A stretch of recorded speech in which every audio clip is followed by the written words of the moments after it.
पिता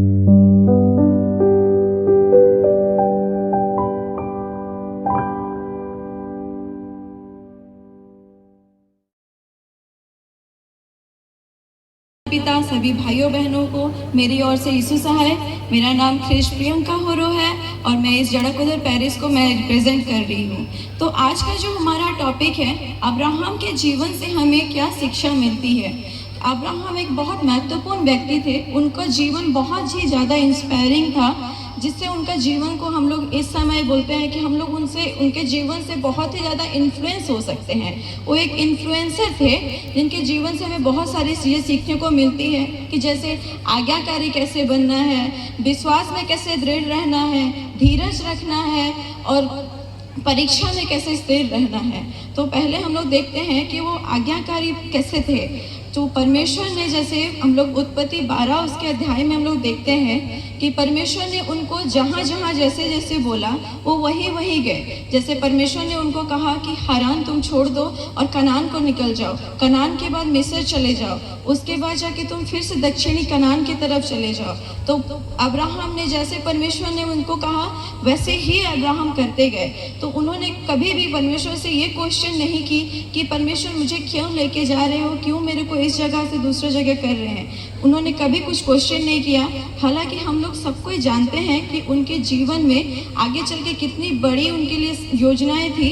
कभी परमेश्वर ने उनको अपनी योजनाएं नहीं बताई, परंतु फिर भी अब्राहम उनके आज्ञाओं को मानते गए। तो दूसरी चीज़ें जैसे हम देखते हैं कि विश्वास में कैसे दृढ़ रहना। परमेश्वर, एक समय था जब अब्राहम निसंतान थे, तो उस समय अब्राहम ये सोचने लगे कि मेरा तो वंश नहीं है, तो मेरा वंश कैसे आगे बढ़ेगा। तो परमेश्वर ने उनको ये वादा किया कि मैं उनको जब बाहर लेके गए और उन्होंने कहा आकाश को देख, इस तारे गण के समान मैं तेरे वंश को मैं आगे बढ़ाऊंगा। तो अब्राहम उस पर विश्वास किया, वो जो परमेश्वर जो उनको वादा किए थे उस पर विश्वास किया और वो प्रतीक्षा की, जिनसे हमें ये भी शिक्षा मिलती है कि प्रतीक्षा कैसे करना। कि परमेश्वर ने उनको वादा किया और अब्राहम ने उनको विश्वास किया और प्रतीक्षा की, और जब वो 99 वर्ष के हुए तब उनको फिर से परमेश्वर ने दर्शन देके ये कहा कि मैं तेरे को एक पुत्र दूंगा जिसका नाम इसहाक होगा। तो परमेश्वर ने, उस समय सारा को ये डाउट हुआ कि मैं कैसे पुत्र जन सकती हूँ, क्योंकि नेचुरल तरीके से वो गर्भवती होना तो इम्पॉसिबल ही था।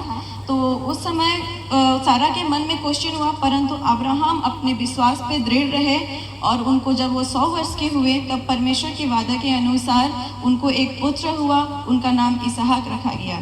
तो हमें इस चीज़ से यही शिक्षा मिलती है कि हमें विश्वास भी करना है और प्रतीक्षा भी रखना है कि अगर परमेश्वर हमें कुछ वादा किए हैं तो वो ज़रूर से ही पूरा करेंगे। कि always God's plan is better than us, यही चीज़ हमें उनसे सीखने को मिलती है। और जब चौथा हम लोग देखते हैं कि उनके जीवन से परीक्षा में कैसे स्थिर रहना। जब इतने मुसीबतों के बाद 100 वर्ष में जब उनको पुत्र उत्पन्न हुआ तब परमेश्वर ने कहा कि तो अपने इकलौते पुत्र को तो मेरे लिए बलिदान कर दे, होम बलि चढ़ा दे। तभी भी अब्राहम ने कुछ भी क्वेश्चन नहीं किया और परमेश्वर के लिए वो अपने बेटे को होम बलि चढ़ाने के लिए मोरिया पहाड़ में लेके गए। तब परमेश्वर ने उनका विश्वास को देखा और परमेश्वर ने उनसे कहा कि मैं जान गया हूँ कि तू मेरे से बहुत भय मानता है और मैं तेरे को बालू के किनकों के समान मैं तेरे वंश को आगे बढ़ाऊंगा और तुझे मैं आशीष दूंगा।